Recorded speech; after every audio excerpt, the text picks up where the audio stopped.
Semangat pagi! Semangat pagi yang luar biasa untuk kita semua. Luar biasa, thank you Pak Darmadi masih bersama kita di Monday Morning Motivation. Selamat datang teman-teman sekalian, waktunya kita ketemu hari Senin tentunya. Pak Darmadi, di pertemuan sebelumnya kita bahas objection is my life gitu ya. Iya. Dan pertemuan kali ini kita juga masih mau cover itu. Kalau kemarin kan kita masih introduction, kita sekarang sudah mulai ke aplikasinya gitu ya Pak Jadi Darmadi. poinnya sekarang kita udah bisa terima bahwa keberatan itu adalah teman kita. Setuju nggak? Setuju. Iya. Kalau kita mau keberatan itu menjadi teman kita mesti paham teman kita. Yes. Anda nggak mungkin bilang saya teman Anda kalau saya nggak ngerti Anda. Betul, Ya kan ya. betul. Jadi Anda nggak akan kaget lah. Kalau kita berteman tiba-tiba teman Anda melakukan sesuatu, mengatakan sesuatu, Anda nggak kaget. Kok dia seperti begini ya? Kalau Anda kenal dia udah biasa gitu kan ya.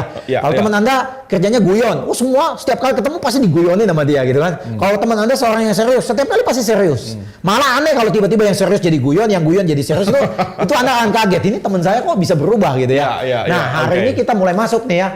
Bagaimana kita menghadapi objection ini ya, Pak David. Nah, langkah pertama nih adalah menyadari keberatan itu ya. Menyadari dan mengetahui bahwa orang ini sudah melemparkan pertanyaan keberatannya ya. Menyadari gitu ya. Pak David mulai komplain gini. Waduh, kayaknya agent yang kemarin datang ke rumah saya, kayaknya komisi yang ditawarkannya kayaknya lebih rendah dari Pak David nih Pak. Oh, langsung saya tahu nih, ini keberatan. Keberatan yang bukan negatif, keberatan yang harus diklarify, keberatan yang harus dijawab dengan elegan, ya. Keberatan yang kalau tidak dihadapi dengan baik, ini bisa menjadi sesuatu yang berbahaya. Betul. Yang akhirnya dia pikir, oh kalau begitu Anda kemahalan, saya akan nyari yang lebih murah. Ini bahaya ini. Jadi ketika seseorang mulai mengajukan hal-hal seperti itu, ambil contoh yang paling gampang adalah masalah komisi aja ya. Sikap kita tuh bukannya mukanya jelek gitu ya. Kok ditawar gitu ya. Kayaknya ini mau nawar nih pasti kan ya. Ini pasti mau nawar nih, muka kita jelek gitu ya. Atau muka kita bisa dalam posisi yang pasrah. Waduh Bu, berarti kemarin udah ada yang datang ya Bu ya? Bilangnya 2% ya Bu ya? Ya, saya sih masih bisa turun-turun dikit Bu. Wah udah kelihatan juga nggak confident. Ini posisinya udah lemah dia Pak. Ya, bisa aja dia bertahan. Ya udah Bu, saya ikut Bu. Kalau dia 2%, saya juga 2%. Itu bisa juga. Itu juga posisi yang lemah sekali. Iya, sangat atau lemah. yang lebih agresif. Bu, kalau dia 2%, saya 1,5% juga bisa. Jadi instead menceritakan bedanya apa, ya malah kita argue siapa yang paling murah. Ini berbahaya Pak. Karena saya udah bilang jual beli properti itu bukan sesuatu yang mudah, sesuatu yang kompleks. Kalau customer mulai mencium kayaknya Anda ini nggak profesional gitu, Anda nggak ceritakan apa yang harus Anda lakukan, kita akhirnya ribut tawar menawar begitu. Ini paling bahaya nih agent yang saya kasih tahu. Agent ketemu penjual, mau masarin propertinya, nggak sampai 2 menit, omongnya udah langsung komisinya berapa. Bahkan penjualnya nanya, rumah saya kira-kira harganya berapa? Terserah Bapak aja. Oh ini udah nggak profesional banget. Kalau saya takut Pak. Sama aja kayak Bapak ke dokter kan. Bapak ketemu dokter. Dok saya sakit ini, obatnya apa? Ya terserah kamu aja. Oh ngeri loh. Lo ngeri. Ini dokter atau dukun atau badut atau apa gitu ya. Habis itu menurut Bapak rumah saya harganya berapa? Ya saya nggak tahu. Bapak mau berapa saya ikut aja Pak. Nggak mau saya sama orang kayak gitu Pak. Bapak komisinya berapa? Siapa yang paling murah? Saya lebih murah lagi Pak. Tambah takut saya. Apa penjual properti mau seperti begitu ketemu agent? Nggak mau lah. Dia pikir ini orang yang bener aja gitu ya. Betul. Iya kan ya. Sebenarnya kalau pemilik properti ingin jual propertinya, emangnya dia pengen nyari agent yang paling murah memasarkan rumahnya Pak? Enggak juga sebenarnya.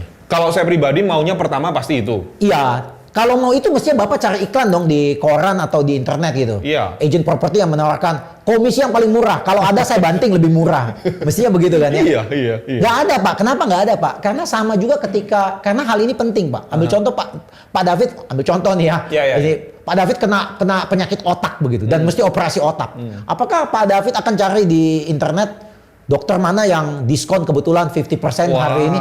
Nggak ada. Ya Pak David memang nggak mau mahal, tapi tujuan utama Pak David adalah sembuh. Tujuan utama customer itu rumahnya terjual. Itu yang lebih penting, ya kan ya. Nah, lebih baik kita fokus ke sana. Jangan baru 2 menit ngomong udah fokus komisi. Ini berbahaya sekali, Pak. Ini nggak kelihatan profesional sama sekali, Pak. Iya ya. Jadi ketika saya sudah mendengar Pak David sudah mengutarakan pendapat Pak David mengenai di sebelah situ ada komisinya mungkin lebih murah. Saya udah nangkep nih. Saya akan ngomong, Pak, saya nggak nyalain Bapak, Pak ya. Kalau saya juga seperti Bapak, saya akan nyari agent properti yang kalau bisa menjual properti saya dengan harga yang termurah komisinya, namun laku gitu Pak ya. Tapi kan yang paling penting rumah Bapak laku kan Pak? Iya. Nah, saya barusan, saya nggak ribut sama Pak David loh. Betul. Saya menghargai bahwa Pak David ini shopping around. Saya menghargai Pak David menemukan agent yang bisa menawarkan komisi yang lebih murah gitu. Saya acknowledge itu. Yes. Dan saya bilang saya nggak menyalahkan Pak David. Kalau saya seperti Pak David, saya juga akan melakukan hal itu. Tetapi yang paling penting bukankah rumah Bapak terjual kan Pak? Yes. Iya. Jadi Pak David merasa jawaban saya ini menyerang Bapak atau oke? Enggak. Netral ya? Fine ya? Yes. Nah, jadi kalau Anda dikasih seperti begitu, ambil contoh malah sekarang saya balik nanya Pak David ya. Gimana? Silakan. Pak David jadi agent, saya jadi pemilik properti. Ini kali alasannya bukan mengenai komisi. Oke. Iya kan? Pak, saya tadi dengar presentasinya Pak David. Pak David ingin agar properti saya ini di listing secara eksklusif ya Pak ya. Padahal agent-agent yang lain maunya open Pak. Kalau bisa open aja Pak. Nah, Pak David belajar coba cara ngomong yang seperti saya. Oke. Aduh. Ingat, pertama mesti ngomong apa dulu? Saya mengerti kenapa iya, Bapak Pak. berpikir. Iya Pak, saya mengerti Pak. Bapak maunya tidak mau eksklusif, maunya open, Iya, gitu Pak. kan? Ya. Tapi kan poinnya adalah yang penting properti Bapak bisa terjual dengan. Oke, Bapak tadi langsung main copy pasta apa yang saya ngomong kan? Iya, Tapi mestinya Bapak nanya, Pak kalau boleh saya tahu, saya mengerti apa yang Bapak katakan tadi antara apakah listingnya sebaiknya open atau eksklusif. Oke. Kalau boleh saya tahu, apakah agent yang sebelumnya presentasi ke Bapak itu menjelaskan apa bedanya eksklusif dengan open? Oke. Saya mancing nih Pak. Iya. Ini saya mancing masuk nih. Oke. Bapak bisa jawabannya dua. Enggak, dia nggak bisa jelasin. Saya bahkan juga nggak tahu itu apa itu open, apa itu eksklusif. Menarik nih. Oke. Anda sendiri nanya saya loh, saya akan buka nih bedanya apa nih. Ya. Dan Anda sendiri mutusin, Anda yang mau eksklusif atau open. Saya nggak ada masalah gitu kan ya. Jadi sebenarnya langkah ini langkah yang paling pertama di acknowledge ini adalah saya tidak menyalahkan kenapa Bapak berpikir seperti begitu. Acknowledge Itu penting dulu ya. sekali. Ya, Kata pertama itu artinya kalau saya jadi you sama aja. Saya juga seperti you kok. Don't worry. Normal lah, orang komplain mah normal ya kan ya. Nah sampai di sini enak nih kan ya. Ya. Anda memperlihatkan empati Anda gitu sama dia. Saya juga seperti Anda kok kalau seperti gitu. Anda jangan nantang dia. Anda jangan nantang dia. Ya kalau Bapak mau yang 2%, Bapak pergi aja sana. Wah, ini kan, ya, lihat nih. Cari gara-gara, Pak. Oh, Anda tersinggung secara ego. Penolakan di kepala Anda. Wah, orang ini belum apa-apa udah nolak saya. Cari Ya udah lu masalah. pergi nyari. Cari masalah. Ini kalau agent kayak begini sebaiknya jadi agent deh, Pak. Ya, jadi tentara aja lebih bagus ya, Pak ya. Ya. Jadi di sini poin pertama adalah saya tadi katakan kepada Pak David bahwa saya mengerti kenapa dia berpikir seperti gitu. Kemudian saya lanjut lagi. Ketika saya ngomong itu, saya menunjukkan rasa empati saya. Saya belum jawab keberatan Pak David. Ya. Saya belum jawab, Pak. Saya menunjukkan rasa empati, saya mengerti kondisi Bapak, karena kalau saya juga seperti Bapak, saya juga akan seperti Bapak. Ya. Kemudian saya mulai melemparkan sebuah pertanyaan yang soft gitu. Seperti, apakah Bapak tahu bedanya open dengan eksklusif? Ya. Apakah Bapak sadar komisi yang 3% dengan yang 2% tadi, servisnya bedanya apa? Kalau Bapak nggak sadar, itu saya harus jelasin. Jadi nggak jadi keberatan nih. Ya. Ini nih jadi presentasi lagi, masuk lagi nih. Berarti dari tadi Pak David tidak presentasi dengan baik. Ini artinya nih bahayanya banyak di real estate agent ini. Ya. Dia ketemu customer, ngomongnya hanya dua. Harga dengan komisi, bayangin. Agent ketemu stranger, rumah mau dijual, hanya dua dia ngomong. Komisinya berapa, harga propertinya berapa. Ini bahaya banget Pak David. Iya, setuju. Ini tidak ada tahu ujung belakangnya apa. Saya bahkan tidak menggali kebutuhannya Pak David. Pak David mau jualnya sekarang kek, Pak David jualnya kepepet kek, Pak David mau harganya turun kek, bahkan Pak David dapat harga dari mana harganya pun saya bahkan nggak mau tahu. Berapa mau dijual? 2M. Saya nggak nanya, Pak David angka 2M itu dari mana dapatnya? Oh dari kemarin malam saya mimpi saya dapat 2M. Ini nih bahaya nih, jadi agent nih Anda sudah masuk ke dalam masalah yang susah tanpa adanya preliminary ya. Research preliminary apa yang terjadi ya. Ya. Nah, Anda ketika masuk di dalam fase pertama acknowledge the objection ini, Anda responnya itu tanpa memberikan pendapat yang menantang. Jangan di sini posisinya Anda mulai menggurui. Oke. Oh, Bapak mau open. Bapak nggak tahu sih open itu batunya di mana. Ya coba deh kalau gitu Bapak pakai open aja dulu ya. Nanti setelah kapok ketemu saya Pak ya. Bayangin nih Pak, Bapak udah nantang nih Pak. Bapak udah mau ribut sama dia di sini nih Pak. Wow, kalau Bapak seperti begitu, ini udah selesai Pak. Iya. Bye. Ya udah selesai. Jadi Anda lihat nih, di awal ini sangat luar biasa. Jadi ada 3 poin ya. Saya tidak menyalahkan kenapa Pak David seperti begitu. Yes. Saya memperlihatkan sikap empati saya dalam posisi seperti Bapak. Kenapa saya mesti empati karena Pak David? Karena Pak David ini pengen banget jual propertinya.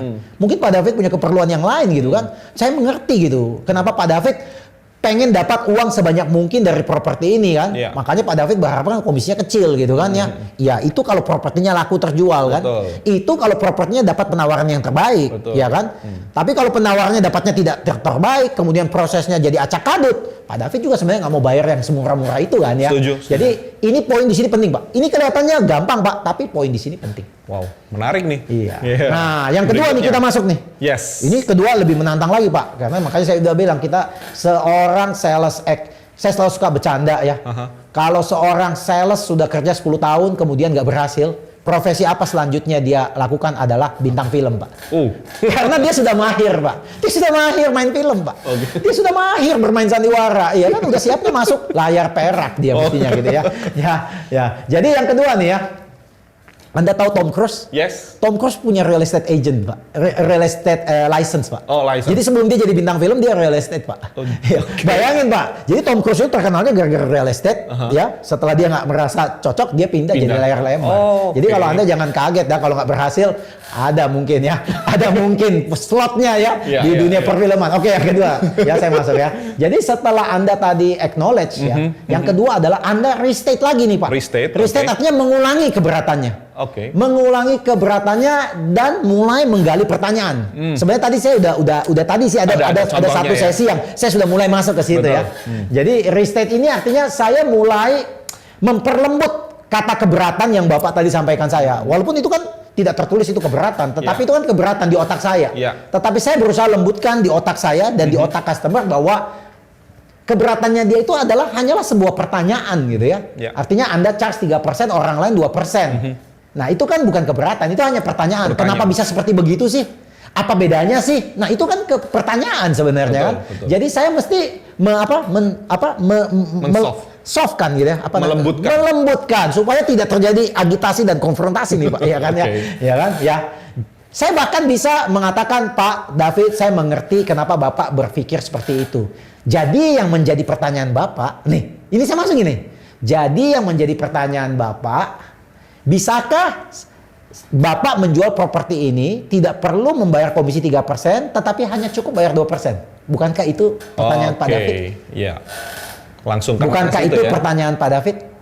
Bener ya? Yes. Gampang ya Pak ya? Gampang. Oke, sekarang Pak David punya, saya kerjain lagi Pak David nih ya. Yang masalahnya tadi sama lagi Pak. Saya customer ditawarin open, padahal Pak David datangnya maunya eksklusif gitu ya. Oke, kita mulai lagi nih Pak. Kita mulai lagi ya. Dari awal lagi Pak. Bapak dari tadi presentasi mengenai eksklusif, tapi agen-agen yang lain kemarin datang semuanya presentasinya open Pak. Mulai dari yang pertama dulu. Saya nggak nantang nih ya. Mulai dari pertama dulu yang tadi masih kan? Ya Pak. Enggak, saya mengerti. Iya Pak, saya mengerti. Kalau nadanya nggak usah mengerti Pak, saya mengerti Pak ya. Saya nggak nantang nih. Masih soal kan? Empati ya. Baik Pak, saya mengerti. Kalau saya menjadi Bapak, saya juga seperti itu, demikian Pak. Nah, tapi apa tadi Pak? Sorry. Nah ini kan Bapak baca. Jadi yang menjadi pertanyaan Bapak. Jadi Anda ubah nih keberatan ini mesti ditranslate nih. Jadi translate dengan kalimat yang indah gitu. Nah ini nih. Jadi yang menjadi pertanyaan Bapak, nah gitu kan? Nah. Jadi yang menjadi pertanyaan Bapak open atau eksklusif ya? Mengenai kalau eksklusif itu apa bedanya dengan open begitu? Nah sih bahaya. Kelihatan mudah tapi nggak gampang ya. Nggak gampang. Iya karena Anda nggak baca struktur kan. Kalau struktur kan kalau saya sudah tahu nih strukturnya. Pertama saya akan mengucapkan, Pak saya mengerti kenapa Bapak menanyakan hal-hal seperti itu. Dan kalau saya pun jadi Bapak, saya juga pengennya listing itu nggak ribet-ribet gitu ya Pak ya. Kalau perlu listingnya saya bisa tawarkan ke banyak agent ya. Sehingga banyak agent bisa masarin properti saya. Supaya properti itu lebih cepat terjual dibandingkan saya hanya menggunakan satu agent. Bukankah begitu yang Bapak pikirkan? Jadi karena saya udah tahu nih orang, dia kan pikir kalau open kan tidak terikat. Jadi saya bisa titip ke 10 agent. Kesannya ribet lah kalau enggak, kalau open kan tidak terikat. Saya bisa kasih si A, si B, si C. Jadi 10-10-nya bisa pasarin ke rumah saya dong. Daripada saya hanya kasih Pak David satu orang, menurut Pak David kalau 10 orang pasarin, dengan Pak David sendiri pasarin, laku yang mana? Probabilitasnya yang pertama lah. Yang 10 gitu kan? 10. Nah kalau Pak David nggak bisa meyakinkan saya bahwa satu Pak David lebih bagus dari yang 10, ya saya tetap pakai open. Ya setuju. Ngerti. Argumennya di situ. Tapi saya tahu Pak, saya sengaja, saya berani katakan bahwa jadi yang menjadi pertanyaan Bapak adalah dengan listing yang bersifat open, Bapak bisa menitipkan kepada lebih banyak agent sehingga lebih banyak agent yang mempromosikan produk Bapak dibandingkan jika Bapak kasih eksklusif kepada saya sendiri. Benar begitu Pak? Betul. Kalau dia bilang betul, berarti saya udah baca nih otaknya nih. Oh, itu masalahnya. Jadi tugas saya hanya harus membuktikan kepada David ya bahwa dengan memasarkan lewat satu agent lebih baik daripada memasarkan lewat banyak agent. Yes. Ngerti ya? Sampai di sini Pak David merasa saya menyerang Pak David nggak? Enggak. Saya masih dalam posisi belum ngasih jawaban loh. Iya. Saya masih dalam posisi restate Bapak punya pertanyaan dan saya pengen tahu benar-benar nih Pak David ini benar-benar ini pertanyaannya nggak ya? Kalau di dalam contoh gambar saya ini pertanyaannya adalah jadi yang menjadi pertanyaan Bapak, apakah dengan menjual sendiri properti Bapak, Bapak bisa save uang lebih banyak dibandingkan kalau Bapak titip agent? Apakah itu Pak? Nah kalau ini kan soalnya dia bilang, saya mau jual sendiri, saya nggak mau titip agent. Jadi kita umpama nih Pak David ketemu customer nih yang ngomong, oh maaf ya Pak, Bapak agent ya Pak? Oh maaf Pak, saya pengen jual rumah saya sendiri. Saya nggak mau pakai agent. Nah saya masuk nih, saya mengerti Pak. Saya mengerti perasaan Bapak. Kalau saya juga jadi Bapak ya, saya akan berusaha menjual properti saya sendiri. Jika saya tahu caranya Pak.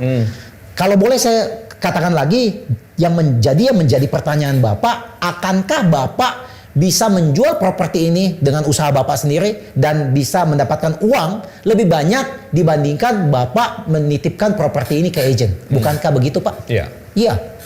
Jadi ketika Pak David, iya kita masih dalam satu koridor nih, kita masih dalam satu kapal yang sama nih, ya kita nggak bermusuhan nih Pak ya. Ya kemudian saya akan nanya pertanyaan-pertanyaan menggali nih Pak, kalau Bapak udah gitu Pak. Kalau boleh saya tahu, agent siapa yang Bapak ketemu kemarin? Saya tahu nih Pak, iya kan?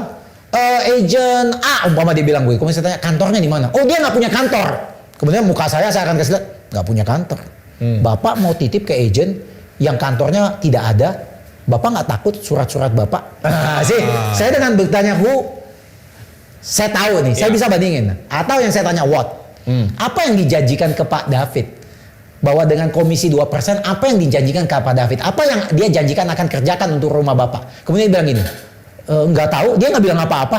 Dia bilang komisinya 2%. Iya 2%, kemudian 2% itu apa aja yang harus dia kerjakan? Oh dia nggak ngomong apa-apa. Muka saya lagi, Dia udah mulai kerasa. Oh iya, mulai kerasa nih. Saya akan goyangin you seperti you meja, kakinya satu persatu saya copot nih ya. Iya kan? Iya kan? Pak, apakah dia pernah katakan kepada Bapak jika dia pasarkan dengan caranya dia, berapa lama bisa laku, Pak? Oh, enggak ngomong. Dia nggak pernah ngomong. Nggak pernah ngomong. Iya. Dan kira-kira pernahkah dia katakan ketika mendapatkan listing properti Bapak, akankah dia posting di sosmed di mana dia akan ngomong strategi-strateginya nggak Pak? Nggak mention ya Pak. Kalau terakhir kalau begitu saya tanya kenapa Bapak sampai mau kasih ke orang itu ya? Kalau boleh saya tebak karena komisi 2% tadi ya Pak ya? Iya. Jadi dengan seperti begini nih Pak, saya pelan-pelan itu kayak makan ayam goreng Pak. Tulangnya pelan-pelan saya pisahkan antara tulang dan daging. Boneless sih. Iya. Dan Bapak udah desperate sekali nih Pak, karena tulang-tulangnya udah saya pecah-pecahkan Pak. Setuju. Dan enak Pak, itu makannya gigitnya lebih enak Pak ya. Bahkan saya membantu Bapak untuk berpikir, iya ya, orang yang kemarin itu kantornya tuh di mana ya? Gak jelas. Kemudian dia nggak katakan apa yang dia mau lakukan. Strateginya nggak tahu. Iya. Bahkan ketika saya nanya rumah saya harganya berapa, dia bahkan terserah Bapak gitu. Berarti dia nggak melakukan komparatif market analysis, dia nggak mempelajari market, atau jangan-jangan dia nggak ngerti market di sini. Dia mungkin agent yang berprofesi di lokasi yang lain gitu ya. Iya. Oke. Jadi Pak David lihat di sini nggak Pak? Iya. Saya sebenarnya secara tidak langsung membuat Pak David mulai bimbang. Pak Darmadi ini kok aneh ya, datang dia tuh seakan-akan beda banget dengan agent tadi gitu. Agent tadi tuh kayak desperate, komisi saya tawar terima, harga berapapun yang saya kemukakan terserah. Ini Pak Darmadi ini mirip kayak dokter gitu, malah nggak banyak ngomong, malah banyak nanya. Itu penting sekali Pak di situ Pak ya. Nah yang di posisi sini yang tidak terlihat jelas adalah sambil customer itu mulai ngomong Pak, Bapak punya kuping mesti tajam nih Pak. Mesti tajam nih, udah nangkep nih. Sebenarnya Pak David ini sebenarnya ada masalahnya apa sih? Karena kadang-kadang nih Pak David mungkin tanda kutip sengaja buat alasan-alasan yang sebenarnya bukan itu sih masalahnya. Tapi Pak David pengen dengar dari saya. Pak David pengen lempar gitu. Itu namanya ngebom gitu ya. Itu namanya ngebluff gitu Pak ya. Ngebluff. Ah kamu mah agent zaman sekarang nggak ada yang 3%. Semua mah di bawah 2% Pak, ngebluff Pak. Bahkan nggak pernah ada agent datang ke dia ngomong 2%, tapi dia ngebluff aja Pak. Seakan-akan ada ya. Iya. Jadi Pak David ini sebagai agent profesional masih tahu di sini nih. Jadi ini 2 langkah udah kita lewatin ya. Pertama acknowledge, kedua restate. Iya kan? Nah ketiga kita mesti exclude Pak. Exclude dia punya objection. Karena mungkin banyak objectionnya, tetapi saya pengen tahu yang mana yang paling dia risaukan. Yang mana yang paling mengganggu pikirannya begitu ya. Nah, saya pengen tahu Pak, ini penting sekali di sini Pak. Saya pengen tahu bahwa apakah keberatan yang dia layangkan ke saya tadi itu satu-satunya keberatan atau jangan-jangan masih ada lagi yang lain. Jangan-jangan saya udah capek-capek ngomong, jawab dia punya keberatan.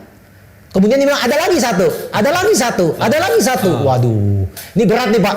Setengah mati kita ngadepin nih, ya kan? Lebih baik kita katakan gimana caranya supaya kita tahu bahwa ini satu-satunya keberatan yang dia punya aja. Jadi kita bisa ngomong akan mengatakan Pak, jadi yang menjadi pertanyaan Bapak yaitu mengenai besaran komisi ya Pak ya yang dibesarkan. Pak kalau boleh saya tahu apakah masih ada lagi hal-hal lain yang mungkin Bapak mau tanyakan atau kalau saya mampu menjawab permasalahan mengenai komisi yang tadi Bapak risaukan, apakah Bapak siap listing dengan saya? Ini sebenarnya pre-close nih Pak. Pre-close. Bisa aja ngomong gini, oh enggak, masih ada lagi yang lain. Nggak apa-apa, tampung dulu. Kita mesti tampung semua ini. Karena ketika saya mau jawab sekalian Pak. Saya nggak mau lagi ada lagi nyambung ya. Jawabnya sekalian ini. Jadi saya di sini nih bagus sekali nih Pak. Jadi yang pertama kita kan memahami kenapa dia seperti begitu. Kemudian kita merestate dia punya keberatan, kita ubah menjadi pertanyaan. Ketiga kita exclude nih bahwa keberatan kamu ini satu-satunya yang ini loh. Dan kalau saya bisa jawab keberatan kamu kasih listingnya sama saya, ya kan? Ya benar ya Pak ya. Nah, yang keempat nih Pak, ya, yang keempat nih Pak, apa itu? Anda harus answer. Wah ini yang paling takut Pak kan. Jadi jawabnya gimana nih Pak? Nah gimana? Nah, ini orang mau nawar nih Pak, jawabnya gimana? Nah ini nih, ini butuh jam terbang, ini butuh latihan, ini butuh konsep pemikiran. Role play Pak, konsep pemikiran. Pak David di Amerika itu, kalau kita di Amerika, kita selalu lihat negara Amerika itu penduduknya kritis. Setiap subjek pasti bisa direbutkan kedua sisi. Setuju? Ambil contoh. Kita pengen legalisasi marijuana. Oh jangan legalisasi marijuana. Ini rakyat bisa rusak. Nggak apa-apa rusak. Kita legalisasi pun sehingga tidak ada black market. Harganya turun. Ada lagi. Kita mesti legalisasiin judi kasino Pak. Loh jangan dong. Orang-orang kita jadi buruk. Lah. Nggak dilegalisasi kita ya mereka main ngumpet-ngumpet di belakang, nggak terima pajak. Jadi semua argumen itu selalu ada dua sisi, setuju? Jadi jangan Pak David pikir, waduh ini bahaya nih. Kalau ngomong mengenai komisi ini pasti ujung-ujungnya komisi yang paling murah yang paling cocok. Belum tentu. Jangan-jangan komisi yang murah itu nggak nyelesain masalah. Iya kan? Jadi kita nggak usah takut dulu nih Pak. Karena semua jawaban kita tuh tergantung dari bagaimana kita melihat masalahnya. Jadi ketika kita menjawab objection, hati-hati nih ya. Nah, kalau keberatannya itu adalah keberatan yang real. Umpama dia bilang, Pak, jujur Pak, masalah saya menawar komisi Bapak yang mestinya 3% jadi 2%. Itu saya pengen save duit Pak. Karena dari hasil penjualan ini Pak, saya pengen beli rumah lagi Pak. Kalau makin banyak dikurangin Pak, ya saya kan harus nomboknya lebih banyak. Itu real loh Pak. Oleh sebab itu saya akan jawab bahwa ya memang itu real. Tapi saving duit bukan caranya begitu loh. Bukan caranya dengan menurunkan komisi. Karena dengan menurunkan komisi Anda akan menurunkan service. Ketika Anda menurunkan komisi, Anda juga akan menurunkan bagaimana activity marketing strategi untuk menjual properti Anda. Dan itu akan hurt Anda karena Anda tidak akan mendapatkan calon pembeli yang banyak. Dan calon pembeli yang sedikit membuat posisi tawar Anda lemah. Dan akibatnya harga rumah Anda bisa turun. Nah, Anda lihat nggak cara pikirnya? Saya bisa lari ke sana. Nah itu saya bisa taruh di jawaban. Jadi di sini dikatakan kalau keberatannya itu real, ya katakan tell the truth yang seperti saya tadi, ya cara pikirannya seperti begitu. Tapi kalau sebenarnya keberatannya itu hanya mengada-ngada, kita minta dia buktikan. Dia bilang ada tuh agent property 1% juga mau. Siapa Pak? Mana Pak? Kalau dia nggak bisa ngomong dia lemah. Iya kan? Tembak aja Pak. Dia hanya ngomong, Pak yang mana Pak? Kalau boleh saya tahu Pak. Boleh saya tahu ya. Ya jadi ini bagus juga nih. Dan ketika saya menghadapi sampai level ini saya masih tenang loh Pak. Saya masih tenang. Karena jawabannya ada di kantong saya Pak. Saya nggak takut nih Pak ya. Ya. Nah, ketika Anda menjawab keberatan, paling bagus itu pakai analogi Pak. Gimana tuh? Pakai cerita. Nanti itu di sesi berikutnya. Itu yang paling mahal Pak ya. Nah, analogi gitu kan ya. Ambil contoh lah Pak. Ada orang Pak David pergi beli sepeda untuk anaknya gitu kan.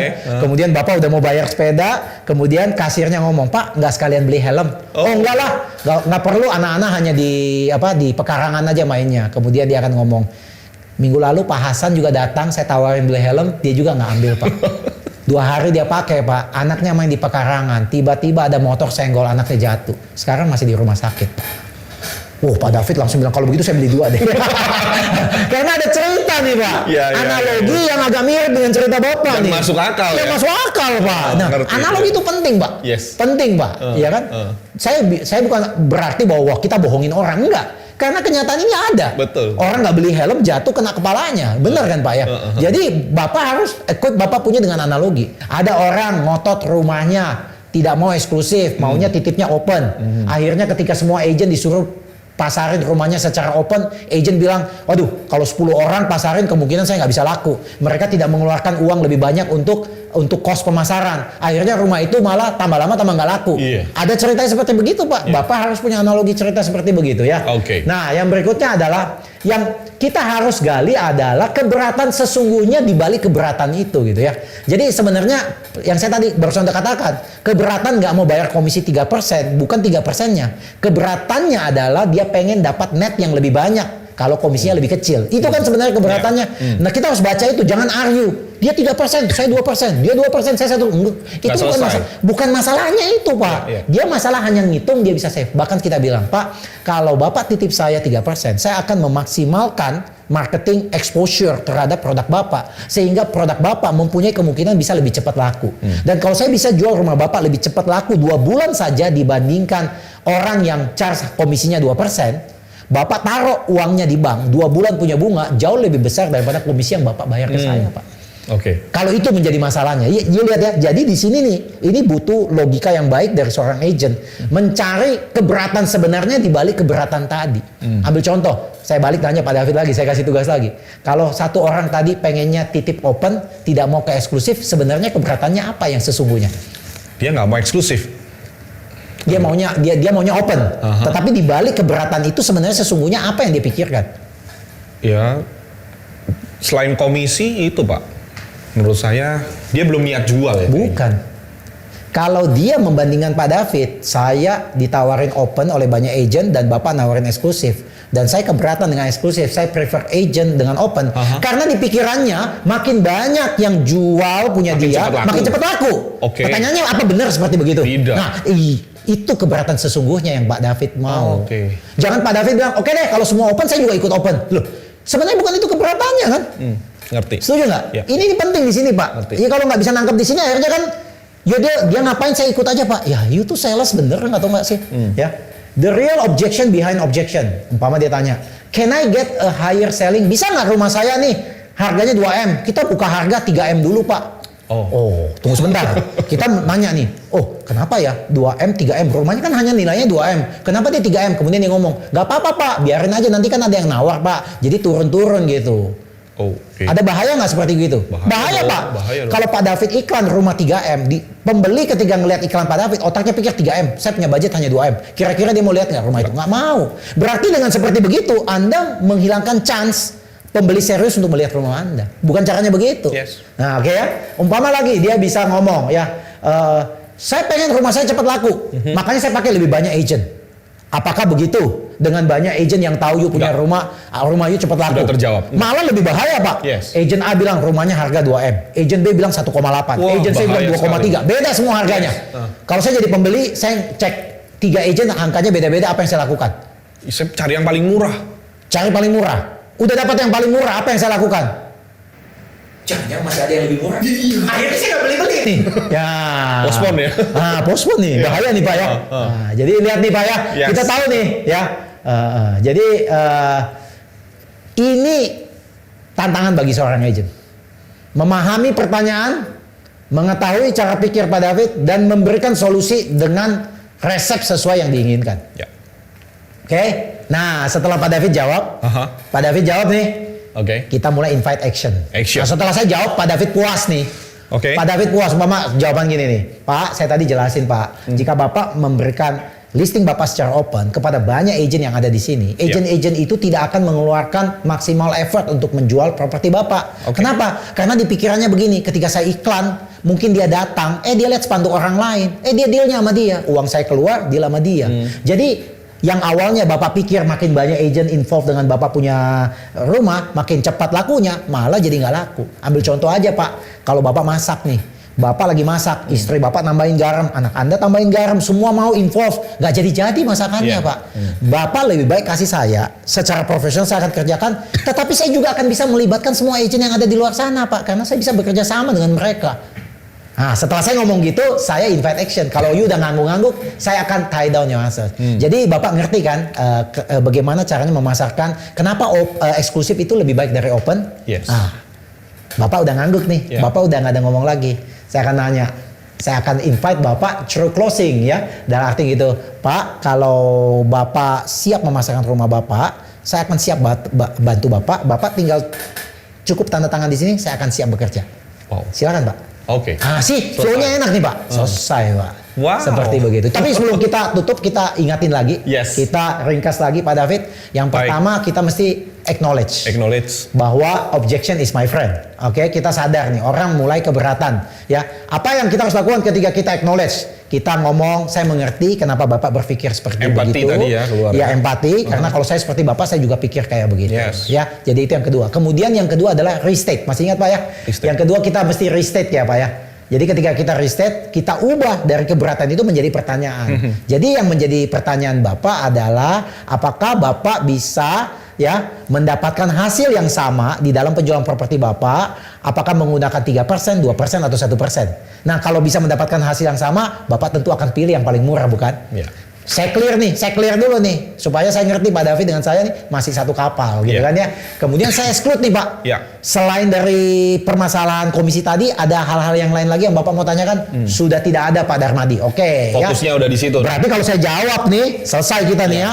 Ya kalau saya jawab nih. Kalau jawabannya itu, kalau pertanyaannya itu benar-benar sesuatu yang real, saya harus jawab nih. Dan jawabnya bisa dua cara. Bisa jawab dengan sesuai pengalaman saya, atau bisa saya jawab dengan menggunakan analogi cerita. Dan menurut saya cerita itu lebih gampang, lebih tenang, lebih terselubung, ya, tidak to the direct. Tetapi intinya bisa ditangkap. Lebih kena ya? Iya ya. Habis itu yang penting lagi nih, kita dengar nih, setiap keberatan itu pasti ada keberatan sesungguhnya di belakang itu. Mesti kita gali di situ lebih dalam ya. Ya makanya kita pakai what, why, who, when, where, how ya. 5W 1H ya Pak David ya. Nah setelah dia bisa kita cover semua itu, jangan tunggu lama-lama lagi. Jangan terus ngomong ini. Udah saya jawab kan Pak? Ada lagi nggak Pak? Kasih lagi. Saya jawab Balik Pak. lagi dong. Iya kasih apa lagi Pak? Wah Anda sombong banget. Kasih saya Pak. Tanya nggak usah. Dia sudah ngangguk-ngangguk, udah syukur langsung sodorin perjanjian jasa pemasaran Anda dan siap untuk dipasarkan. Saya rasa mungkin itu yang saya bisa gambarkan supaya Anda transisi dari melihat objection itu sebagai teman, kemudian menyusun objection itu dalam kerangka conversation yang win-win dan tidak menyerang, sehingga customer itu merasa nyaman dan percaya dengan Anda. Oke, thank you Pak Darmadi. Dan sebelum kita tutup sesi berikut terakhir, itu kita akan bahas cerita-cerita apa yang kita bisa angkat nih. Termasuk analogi apa? Iya, betul sekali. Kita akan bahas di sesi berikutnya. Ya. Oke, thank you Pak Darmadi dan teman-teman sekalian. Jangan lupa klik and like, subscribe juga YouTube channel ini. So stay tune in Monday Morning Motivation.